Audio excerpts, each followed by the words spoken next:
Welcome to the Organic Wine Podcast.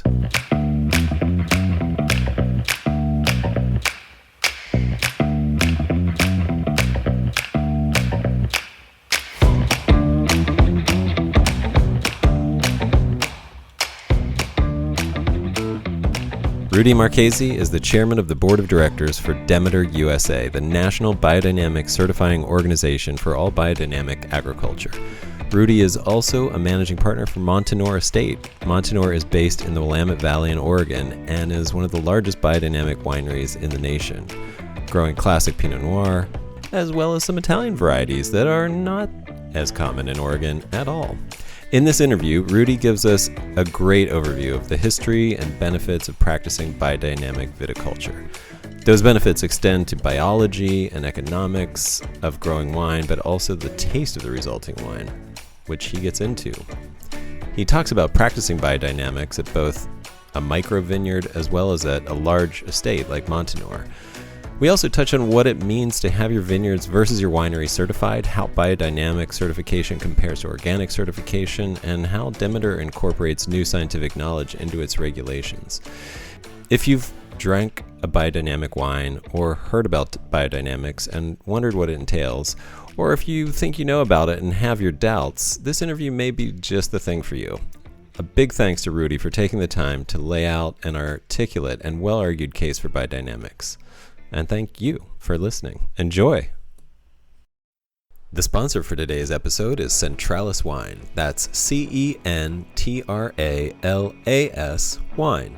You can learn more about Centralis at centraliswine.com. And full disclosure, Centralis is my winery. I started Centralis because I noticed a disconnect between the values that many wine drinkers have and the kinds of wine they choose to drink. I wanted to give those of you who love wine an option to buy wine that reflects your values. So Centralis is built on two pillars. The first is that Centralis wine will always be made with, at minimum, organically grown grapes. And the second is that we will always tell you every ingredient that was added during winemaking. Our first vintage will be released very soon. In fact, it may be available by the time you hear this.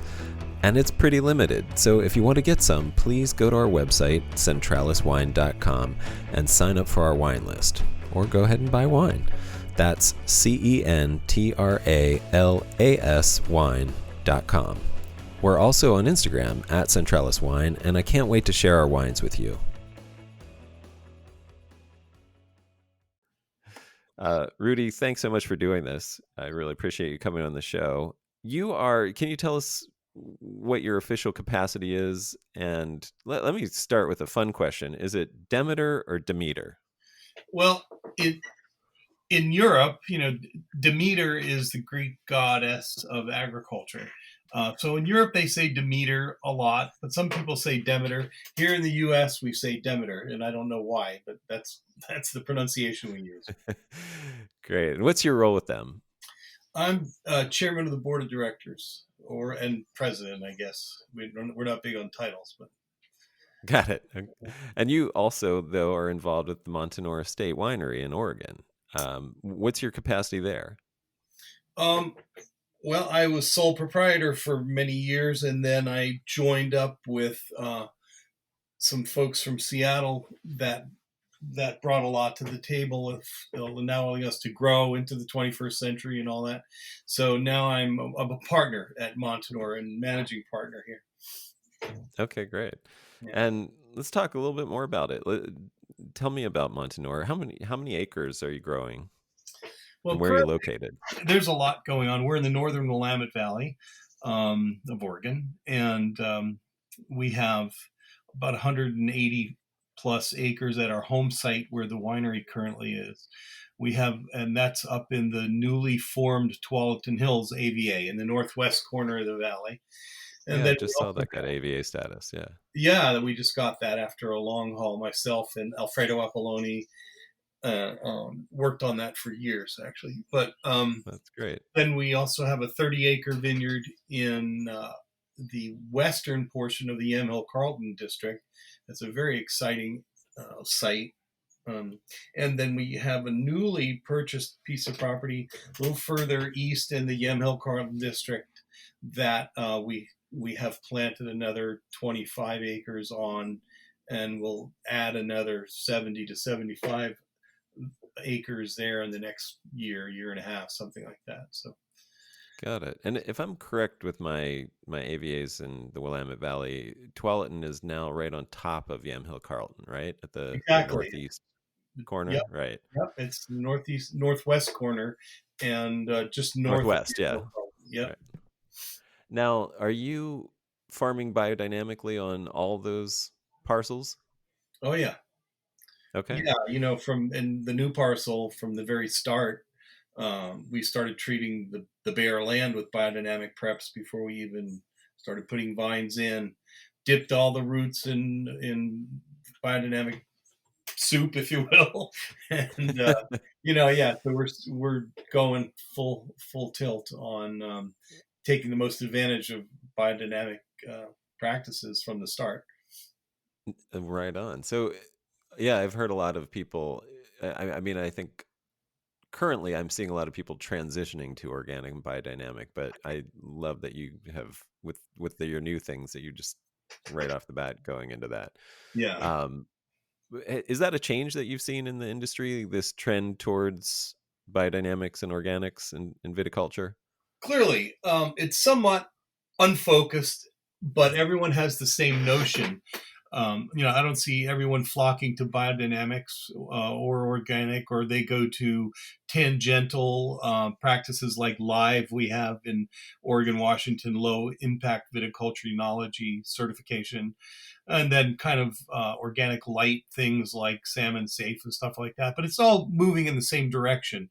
And I think there's a perception, an awakening, let's call it that, that there's a lot more going on in the soil on our farms that we're not only not taking advantage of, but disrupting that works counter to our goals. So people Hmm. are starting to pay attention to what's going on and looking to change their practices from conventional chemical farming, which is very disruptive, to more sustainable, non-disruptive practices. I'd love to dig into that. What are those things that we're learning? I mean, what are the, generally speaking, what are those new things that people are starting to realize? Well, I'll give you a quick story about how biodynamics got started. So, at the end of World War One, there were a lot of munitions factories that closed down for good reason, and some German scientists, one in particular, von Liebig, discovered he was analyzing plant nutrition and understood that nitrogen was a basic and fundamental source of nutrition for plants, and he figured out how to turn these munitions factories, which use saltpeter, which is a nitrogen type compound, switch them to making nitrogen fertilizer. So it became readily available and cheap, and farmers like jumped all over it, because it was so easy and it was cheap, and they had great success for the first few years. But when you put nitrogen fertilizer on the ground, it starts killing off the fungi, the bacteria, all the microorganisms either get killed off or weakened, and what that does is starts to deteriorate the cycle of life, or as some people call the soil food web, that creates what we would think of as natural fertility. So after about 4 or 5 years of this, they found they needed more and more of this chemical fertilizer, and they found also that the quality of their seed wasn't as good. They weren't getting the same rate of germination. Their livestock wasn't as healthy, and the whole general vitality of the farms diminished. And that's when this group of farmers went to Rudolf Steiner and asked for help, and he created the biodynamic practices that we now know as biodynamic farming. So it came out of this disruption of the native natural life cycle in the soil that provides us literally natural fertility. And I think it's interesting that that disruption was caused by people trying to fertilize the soil. Yeah, right. uh, I, I've actually recently did an interview with somebody who made the claim that without those chemical fertilizers, we wouldn't have been able to grow agriculture to what it is today, and then we wouldn't be able to feed the world, the 7.5 billion people and growing that we have now. obviously, I feel like the idea for biodynamics and organics are the dream, like the imagine song that we would sing would be that one day all farms would be biodynamic or organic. Is that an incorrect understanding? No, it's not. And I'd like to respond to that. We wouldn't be able to feed the 7 billion people or whatever it is. So we have to. Yeah, We're I would just love you to respond to that. yeah. We're at a point in time. This isn't the end all. Um, and this is an evolution that we're witnessing in the world of agriculture.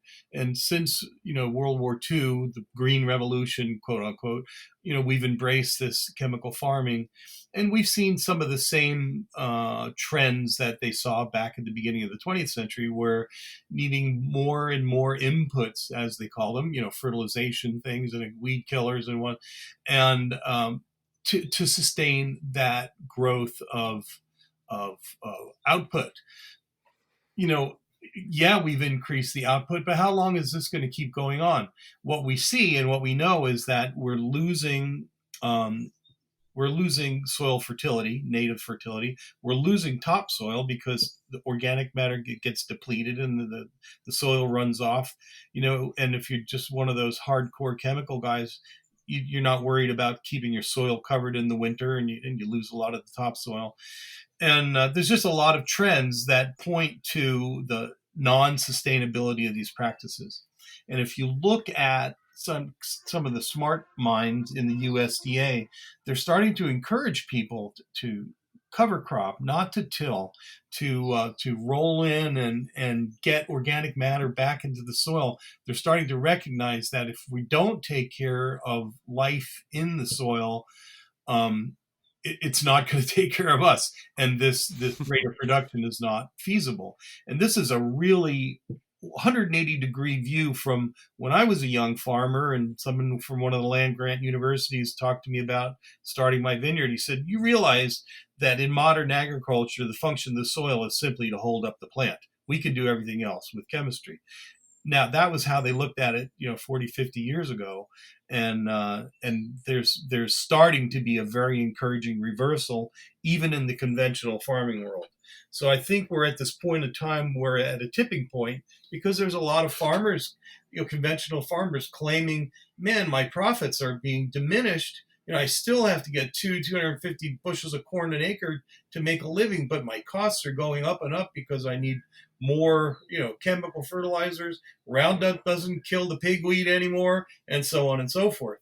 So it's really Right. not a sustainable method, and that's why people are starting to turn towards initially just sustainable farming, and then taking it a step further to how do you maximize yields in a sustainable way, and that's the big and exciting question. Are there diminished yields when you're doing biodynamics and organics? Is that just a something that we come to terms with, or how, I mean, I've heard that as an argument as well, that you're losing 10% or 20% of the yield when doing organic versus conventional. Well, you may. If you start with and not you may in the first few years. Let me clean that up. Um, if you start with a farm that's been dependent on chemical fertilization and using a lot of herbicides and whatnot, you know it's depleted from a natural vitality life form in the soil point of view. It's depleted. So to bring that back, it's just not like you flip a switch, you dump a bunch of compost on, and all of a sudden you're off and running. It's something that you have to rebuild, this living cycle of fertility, and you have to bring it back to life and bring it back to health, and then bring it up in volume to hit those yields. So yeah, there's a transition period, and that's why in Demeter certification we have a 3-year certification waiting period, um, so that before you can get certified. Um, but in Sort of our that's in, just to clarify, that's a 3-year period where you're practicing organic right, principles and practices on the farm, and but you can't yet be certified. Very similar to organic, right? yeah, exactly. So there could be dips in output. We didn't really see that. we hit it hard when we transitioned from conventional to organic back in 2001, and then biodynamic in 2003. A lot of compost, a lot of biodynamic preps, a lot of extra sprays of this and that and the other thing just to bump up the fertility. So we never saw drops in yields. But what we did see is after about 5 or 6 years, increase in vine health, increase in uniformity of ripening, enhancement in broader flavor profiles in the wine. So it's a process, and you're Hmm. building a living system, and that just takes a while. It doesn't happen overnight. Yeah, I love that. And obviously this is the Organic Wine podcast. I'm sympathetic to what to everything that you're talking about. I just like to ask the hard questions because Sure. these are the arguments that I hear, and I want to address them, and I know that other people want to hear the other side of the story as well. And like you said, it's part of, I think, a growing revolution in agriculture that's happening right now. Yeah. But you brought up some, so you started to detail some of the things that go into organic and biodynamic and how they're different. You're talking about the preps and things like that. I wonder, could you give us a little biodynamics 101 and what the requirements are and how that is similar and different from organic? Sure. Um, in order to be certified biodynamic, you need to qualify as organic to begin with. So think of it as organic certification is what you don't do and what you don't put on, and biodynamics is a whole extra layer of activity on top of that. So, for example, with organic certification, there's a list of inputs that you can use for fertilization or pest control or whatever that are reviewed by the Organic Materials Registry Institute, OMRI for short, and you have to stick to that list of materials and let them know what you're going to use at the beginning of the year. And that does not include hot fertilizers. It does not include poisonous insecticides or um, herbicides like Roundup or systemic, not systemic, the ones that go in the ground. It's been so long since I used them. The one that sterilizes the seeds, it'll come back to me. Yeah. Anyway, you can't use any of that stuff for starters. So organic, you use compost, you do things for fertility, you find other ways that are going to enrich your soil and to get the same effect. And better effect actually in the long run. With biodynamics, we have a tool chest that is not available to organic growers. I mean, it's certainly available, but they don't take advantage of it. And these are the things that were given to us in the agricultural course almost 100 years ago now. And they include a very specifically created composts and teas, and the timing of use of those that really advance this process that I'm describing. So, for example, we look at the farm as a complete whole living entity, above ground, below ground. We do specific things to enhance the activity below ground. We have a spray called BD 500 that's made from composted cow manure in a very specific way that we spray on the ground in the spring and then in the late fall, that stimulates not only root activity but acts, I think of it as like a signaling molecule to all the organisms in the soil to, like, oh, wake up, it's time to get to work. We also have sprays that we spray on the canopy, in our case of the vines, or if a garden, on the leaves of the plants you're growing, that help to enhance the effect of photosynthesis and light absorption and messaging. And then we have other things that we use, and we make compost piles, tons and tons of compost every year, and we put specific starter composts in them made from very common things that you can find around the farm, like chamomile or nettle or yarrow or oak bark, and they help to build the levels of a broad array of nutrients that your plants are going to need. So your composts come out, very rich and very broad spectrum in terms of their nutritional value. So these are things you have to do. You have to insert into your farming program, but they really benefit the whole operation once you get those things incorporated into your practices. Gotcha. In terms of different kinds of vineyards and places that you could practice biodynamics or organics, would it be difficult?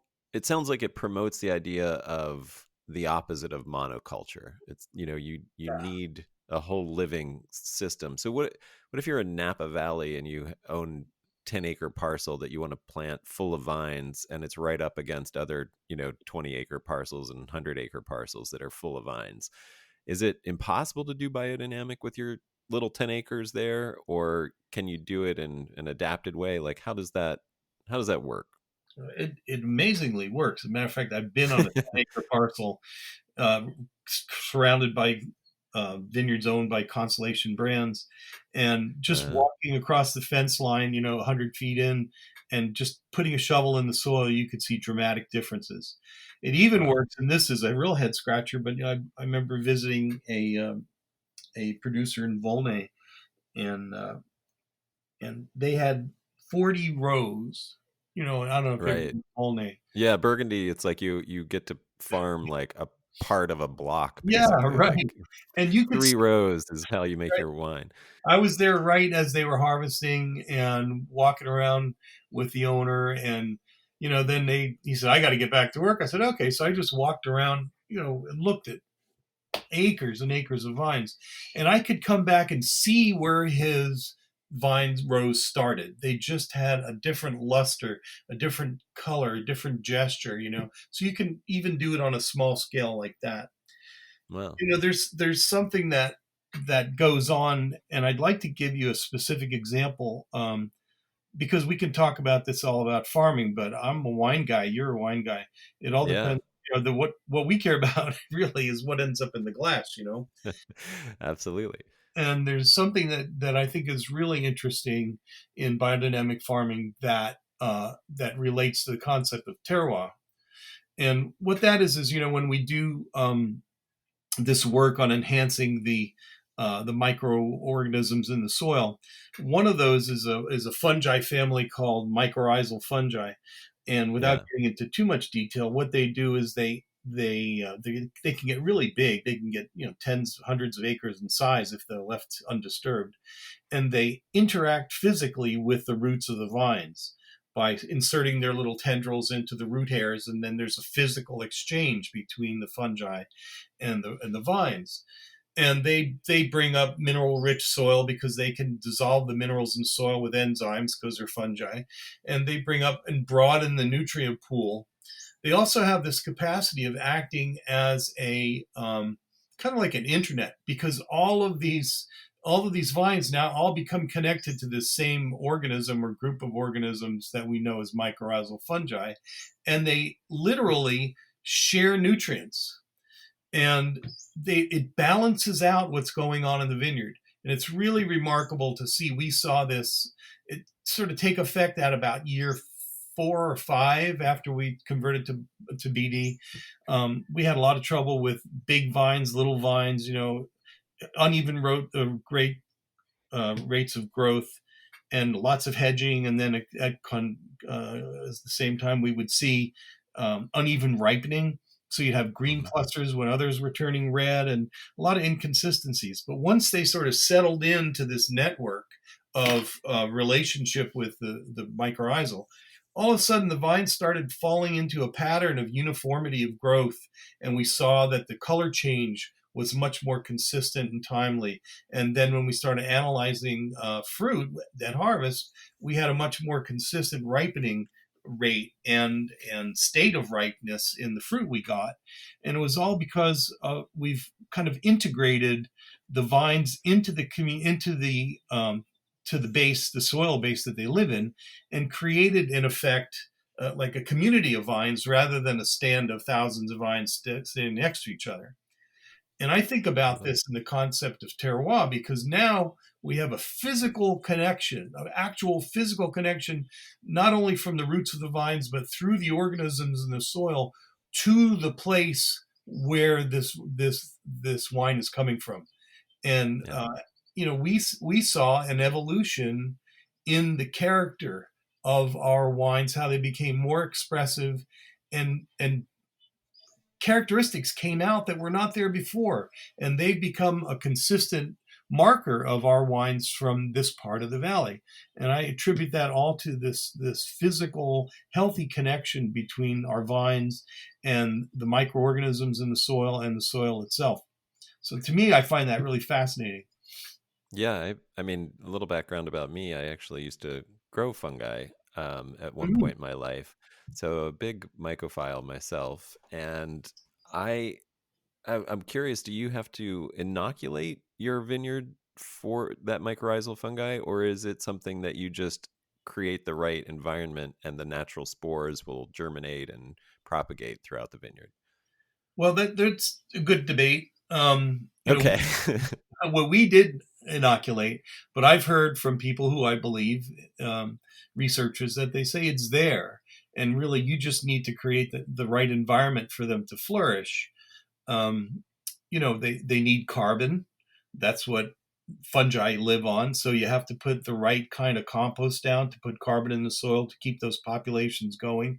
There's also a company in New Zealand years ago. They're trying to combat phylloxera, and they discovered that the mycorrhiza colonize around the roots of the vines, but they need to wake up and become active. And they synthesized a signaling molecule that really got the mycorrhizal fungi to wake up and become more active in the root zone. So there's a lot going on there. I feel like our biodynamic sprays on the soil work in that way as well. And as a side note, we've had phylloxera on our vineyard since 1998 and still farming most of it to full size crops. We've lost some patches where the soil was real thin, but we have vineyards now that have had phylloxera for almost 30 years. Are these own rooted? Yeah, own rooted. Yeah, Oh wow. Yeah, yeah, that's fantastic. Yeah, I've heard that. I know Mimi Castile sort of embarked on that experiment at Bethel Heights as well. So I've definitely heard of that happening yep. before. You can do. Um, yeah. So we talked a little bit about small using biodynamics in a small area. Now, what are the challenges? You guys have a pretty big vineyard. Does that are you the are there bigger vineyards that are practicing biodynamics? Like what's the scale that is average, and are you on the bigger end, or and what are the challenges of that going to large scale in biodynamics? I don't pay a lot of attention to stats, but I'd say we're probably in the top five in the world in terms of size, Yeah, acreage. that was my sense as well. Yeah, and it was a challenge. How do you get to do this on a larger scale? We always think of biodynamics as a small guy with a barrel and he's stirring it around. He goes around with a paintbrush and spreads it around. But if you look at the work of Alex Podolinsky, who just passed away in Australia, working on tens of thousands of acres of ranch land, spraying biodynamic sprays from airplanes. So you can really scale it up. In our case, it Oh just wow. meant um, figuring out how to do the things that we needed to do and do them well. We needed to be able to spread a lot of compost. And fortunately, we built a good compost spreader. Now we bought an even better one that can deliver off to the side, and we can directly put great compost right underneath the vine rows. Stirring is really an important part. Getting these teas and sprays stirred and in solution, if you will. Um, Yeah. that needs to be done in a very specific way. So, we built a stirring machine that would do 300 gallons at a time. And Wow. just recently bought another one that does the same thing. So we can take away the need for a guy in a barrel and a broomstick, to mechanizing it, but still get the same effect. So it just takes being smart about it. We did classes for our whole vineyard crew, so they would understand what we were trying to get at, instead of us just saying, okay, go do this. And they understood the practices to a degree and the end goal, and embraced it, and it just made the transition so much easier. So it just takes a little forethought, but it's very doable to get it on a large scale. And are both your vineyards and your winery certified? Yes. And so what does that mean for the winery, for your winemaking, what you can and can't do? Well, it's kind of like what you can and can't do in the vineyard. A lot of winemakers love to use DAP or diammonium phosphate, and it's kind of like a fertilizer for yeast, but it's a Yep. chemical fertilizer, and it has side effects and it's not the greatest thing to put in your wine. So we can't Yeah. do things like that. We can't use copper in the wine. We can't use other compounds. We also are very proactive on the quality side from the Demeter standards. Certain types of pumps are not allowed, pumps that would cavitate and sort of churn up the wine as they move around, because we recognize that it beats up the wine.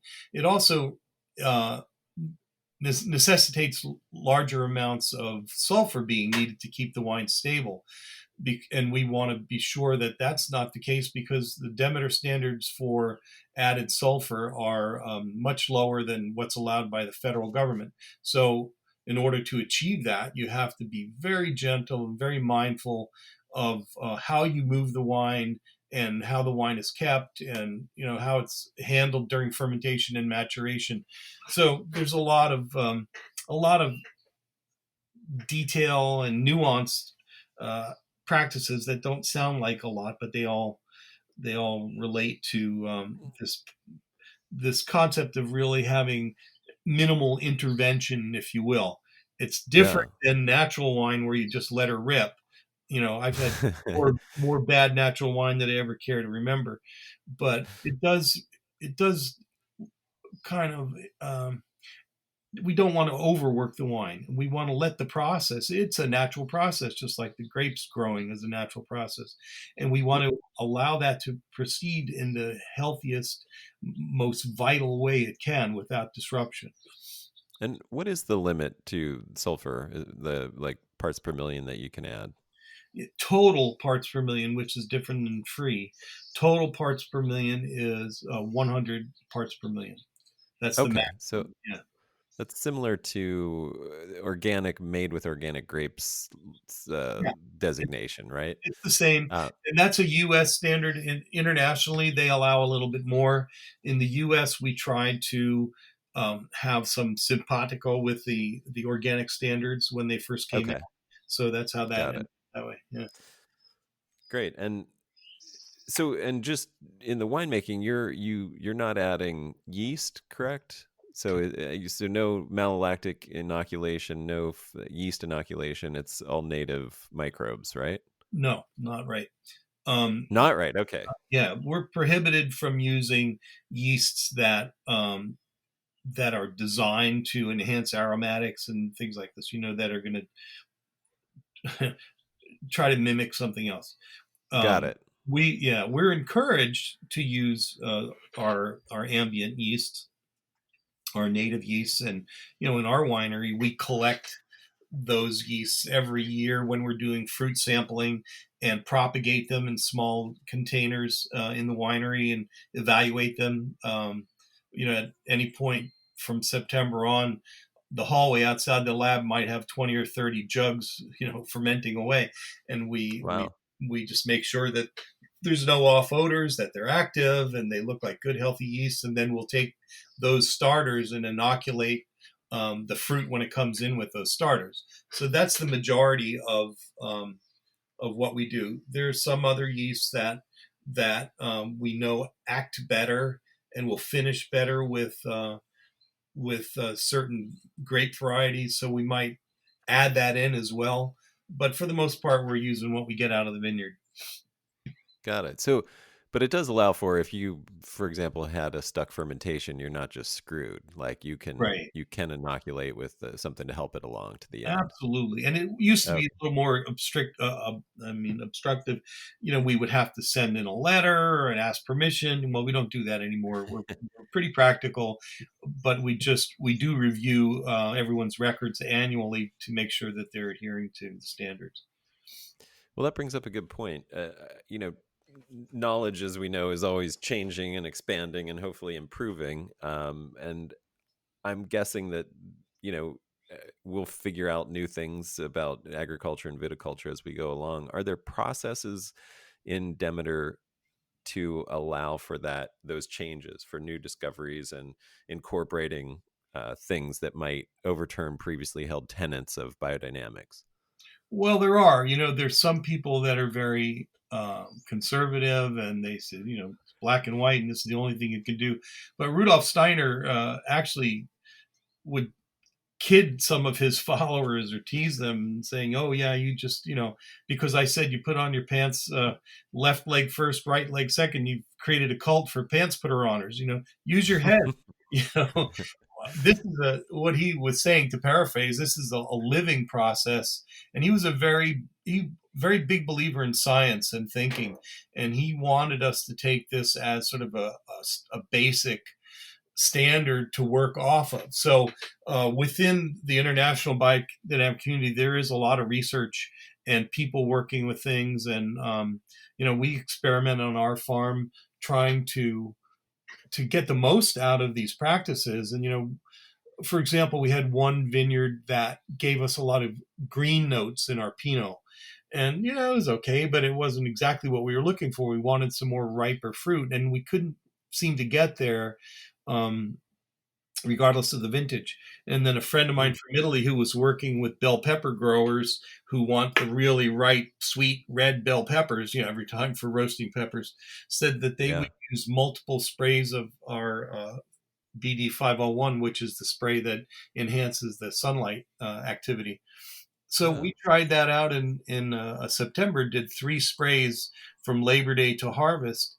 And sure enough, that we got a lot more fruit character, and that green quality turned into a lightly pleasant herbal note. And we've repeated that and had the same effects. So these tools are powerful, and we just need well, to get creative and think of how can we use them in more and better ways to fine tune our practices. And of course, being in the wine world, what product is more highly scrutinized than wine? So we're at the forefront of this. so, and I like the story that you told about Steiner and his pants putter honor Yeah, right. followers, but and I know biodynamics gets criticism from certain people in certain areas because it has these elements that are, I don't know, a little more like the most generous way I can put it is we don't quite understand why they work, kind Yeah. of thing. And so there's an old joke you've probably heard about a woman who is talking to her friend, and her friend asks about her marriage, and she says it's terrible. My husband thinks he's a chicken. And her friend says, "Really?" And she says, "Yeah, yeah. He goes around eating corn off the ground all day, clucking, scratching. At night, he roosts in the barn." And her friend says, "Wow, that's terrible. Why haven't you taken him to a hospital? See if you can get him some psychiatric help." And the woman says, "Well, the eggs are delicious." And and I'm wondering if there's a little, like, is there an element of faith to biodynamics? Is there a bit of like, I don't know, I know it sounds a little crazy. We're not exactly sure why it works, but the wine is delicious, kind of thing. Yeah, definitely. I will never pretend that I understand how this stuff works. And I got into this because I'm a wine grower, and I wanted the best quality I could. And I experienced tasting wines that were biodynamic, and there was a certain quality that I really admired. So I said, well, if it's working for them, I'll give it a try. And what that's been out almost 20 years now. And what I can say is that these practices really work. They work in ways that enhances quality. They work in ways that bring out characteristics that are, I think, latent, expressions of the soil, back to the terroir thing. And to me, a very significant thing, and this always stops the naysayers in their tracks. My farming costs are 20% lower than my conventional neighbors. Once we got to this point where we hit really good vine health and vitality and consistency in the vineyard, we found that our incidence of disease started getting lower. Like, for example, last year, a lot of people had trouble with botrytis in September, conventional growers, because we had some rains and whatnot. And we didn't have it because the vines were Mm. healthy, the skins were thicker, the leaves were, thicker and healthier. And I don't know, I don't know why, but we do these practices and we seem to get healthier vines. So it all takes care of itself. So I can have fantasies in my own mind of how these might work, but I don't, I'm not arrogant enough to say I understand this and I know how it works. I think that, maybe 100, 200 years from now, people will look back and go, wow, those people were ahead of their time. They were using practices that are really make a lot of sense now. I think Steiner was way ahead of his time and was able to translate some very uh, far-reaching modern practices into these clearly defined, simplistic, seemingly simplistic things that we do with all these composts and stirring and this and that. But the bottom line is they work.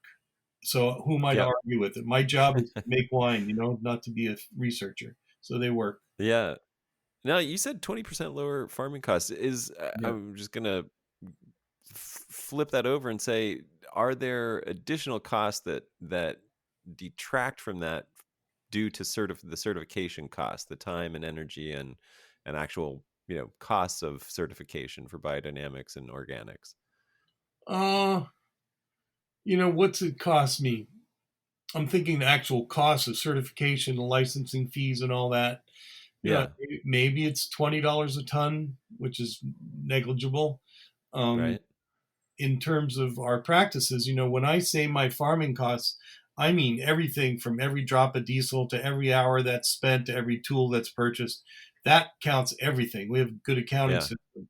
So there are no hidden costs that make biodynamics more expensive.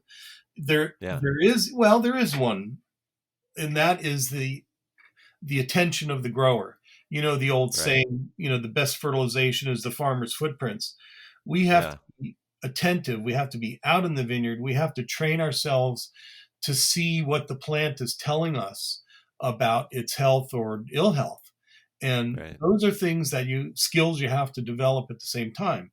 So you have to become a better farmer or a more attentive farmer and almost a more intuitive farmer where you're in touch with the life of your plants more. So that is a cost, but you can't monetize that, I don't think. And I'm Is actually the happy to have that skill. Yeah. Well, and I mean, I've heard that as an argument, against organics and biodynamics is that, it requires so much more hand holding of the vines, which means more labor, et cetera. And I'm like, well, great. So in other words, we're creating jobs, we actually have more people that can be employed more of the time in this occupation. Do you think that's a fair comeback to that? Oh yeah, well, and to even more so, not only do they have jobs, but we see that in our permanent vineyard crew, they're um, they're so into it.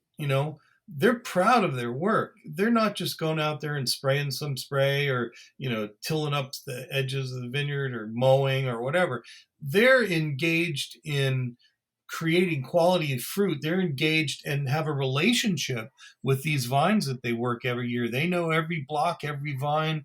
Our vineyard guys, I think the average tenure is over 20 years. Oh, They wow. love working in this vineyard, and they feel really proud when we pull in um, the crop. So there's a level of satisfaction that you get out of farming this way that I don't think you, as a vineyard worker, by the hour or whatever, you would never get in conventional farming.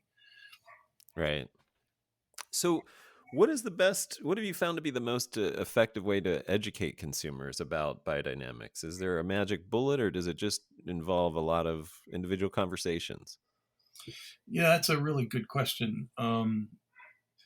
One of the things we're doing at Demeter right now is we're in the throes of creating a what I might call a trade association that would be charged with bringing awareness of the value of biodynamic farming and the products to the consuming public.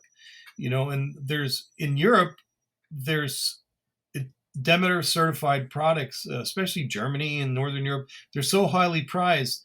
they're struggling to find enough product to get into the markets. I mean, it's viewed as the gold standard if you want quality, that you go to a Demeter product. We don't have that awareness in the U.S., so we need to start working on that. I think wine has an opportunity to be in the forefront of that because, as I Mhm. said, the quality of wine is so highly scrutinized, and not only quality, the character is highly Mhm. scrutinized. So, I'm not a marketer. I'm a grower and a winemaker, but I know that there's an opportunity to start spreading the word and letting people know that this is actually something effective and special and worth looking for when you're buying a bottle of wine. So you're living the dream as a winemaker. You have the luxury of not having to also be a marketer at the same Oh, time. believe me, I was a platinum airline guy for a lot of years. I did a lot of Yeah. travel all the time. Now I'm getting at a point in my career when, I can do Zoom meetings and phone calls, and I don't have to go around so much, and I just assist our very talented salespeople. So, but I've been there. Yeah. Um, Couple last questions. So, Oregon is really kicking ass when it comes to biodynamics, organics in general. I'd say they're probably, I don't have the exact statistics, but I'm pretty sure that Oregon is the best statistically of all the states in the US in terms of the percentage of vineyards that are being farmed organically or biodynamically or both. It And is. then whatever other certifications, live and salmon safe and all Mhm. the other ones. Um, I feel like Washington, right across the border, has got to be one of the worst. And I'm wondering, I mean, arguably it has a better climate, drier, less pest and mildew pressure in the East Washington. What's going on there? Why aren't more vineyards organic or biodynamic in Washington? Well, the bulk of viticulture in Washington is in eastern Washington, where Right. people would convert from apples or cherries, and hundreds of acres, thousands of acres, wheat, whatever. So Hmm. their mindset was embedded in conventional agriculture, herbicides, pesticides, whatever, just the tools, the normal tools. They don't think beyond that. So You there's a cultural tradition It sort is. of And Eastern okay. Washington, is much more conservative in its outlook on life and slower to change. And that's where most of the grapes are grown. There are some people in Eastern Washington doing some amazing things and having great success with biodynamics.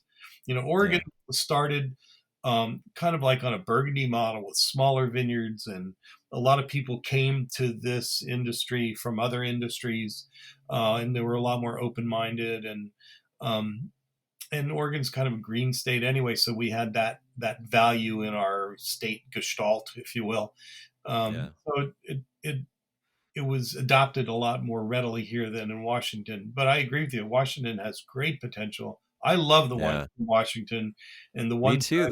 yeah, and the ones that are That's the most frustrating thing for me is every wine I've had from there, I'm just like, oh God, I mean, I think they've got California beat when it comes to, yeah, Bordeaux varietals. I think yeah, they're kicking ass with Rhone varietals as well, and I want to drink more of it, but I'm pretty strict about not supporting yeah, non-biodynamic organic viticulture. So it's like I've cursed. Can't the thing that I like I can't have. yeah. Well, maybe I ought to get myself on one of the panels in the next year or so up there because I attend their grower meetings and whatnot. I find them interesting. They have great research people at the universities. So I don't know. Excellent. Yeah. Yeah. What big ideas are you fascinated by right now? What have you been geeking out about, viticulturally speaking, or wine wise? Well, viticulturally speaking, this whole notion of maximizing the relationship between the microbiome in the soil and our vineyards. We've moved away from any opening of the soil at all, except for some seeding for cover crops and whatnot.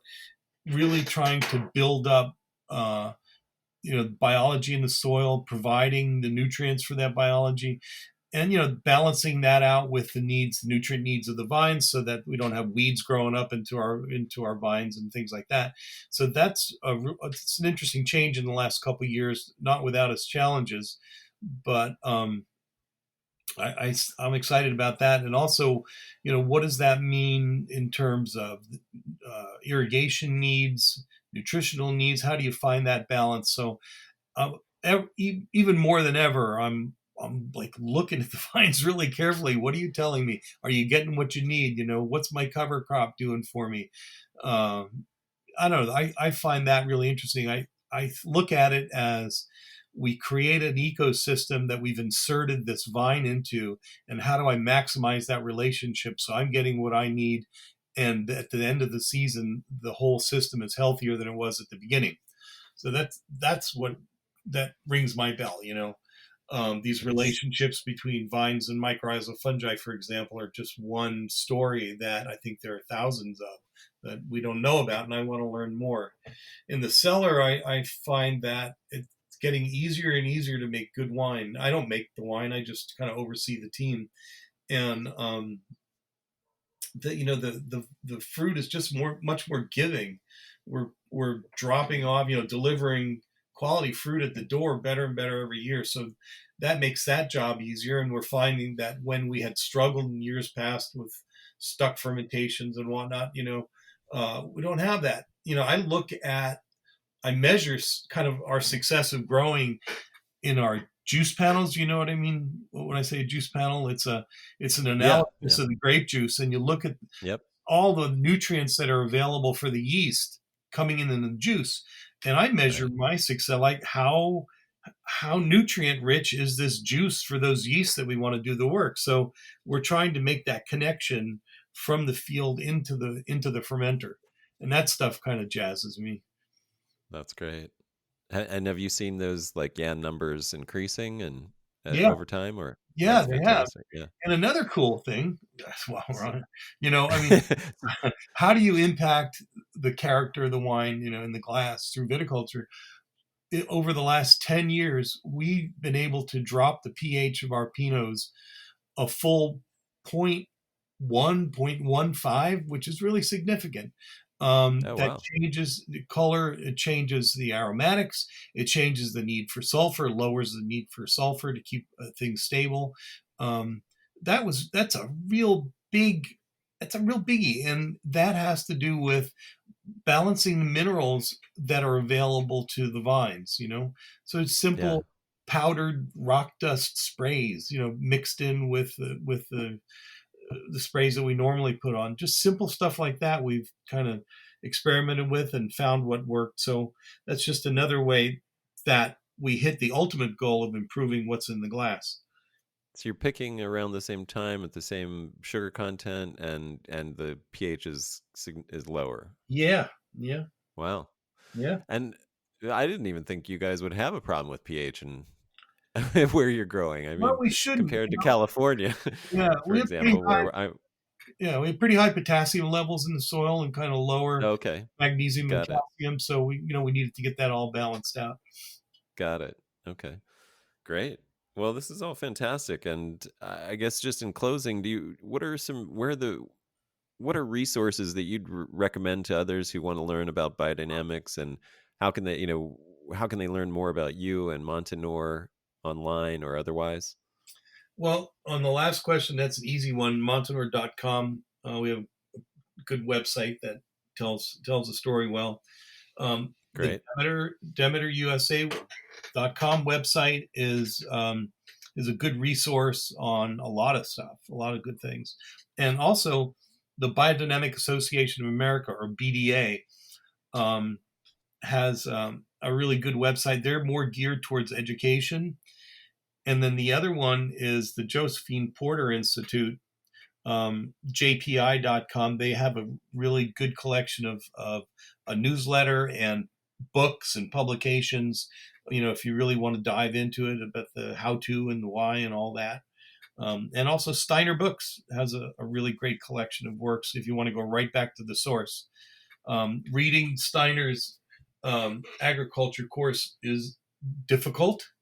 Uh, That's what I've heard. yeah, but there's books about it that are much more easily absorbed. So exploring those resources, you can find a lot. I think the Biodynamic Association, even if you just join, it's a minimal amount of money per year. They have a really good quarterly magazine, so to speak, that comes out with a lot of good articles. And so it's out I there. love it. Yeah, if I can, I'll put in a plug for the Demeter website, where one of the features that I love is the map, the interactive map, where you can zoom in on any part of the world to see who is certified biodynamic in that area and what that specific certification is. It's a fun thing to interact with, especially as somebody who buys grapes. I get to I can actually just, pan around California in my area and look for people who are growing biodynamic and find, exactly what I'm looking for. And then what I love about, if I'll put a plug in for the Montinore website, I love your year-end biodynamics, the sort of breakdown of month by month, Uh-huh. everything that's going on in the vineyards. Um, Cool. from all the things that you're doing, that's a fun little thing that I enjoyed reading through as well. That's just a great overview of what it's like, and so yeah, there you go. Well, thanks. Yeah. Thank you so much, Rudy. I really appreciate it. Sure. This has been a great conversation, rich with so much good stuff, and I really appreciate your candor, taking on some of the tough questions, and I really enjoy your thoughts, and I think we're talking to the source right now, so it's really great to hear it from you. Thank you Thanks. so much. Thank you. All Thanks right. for having me.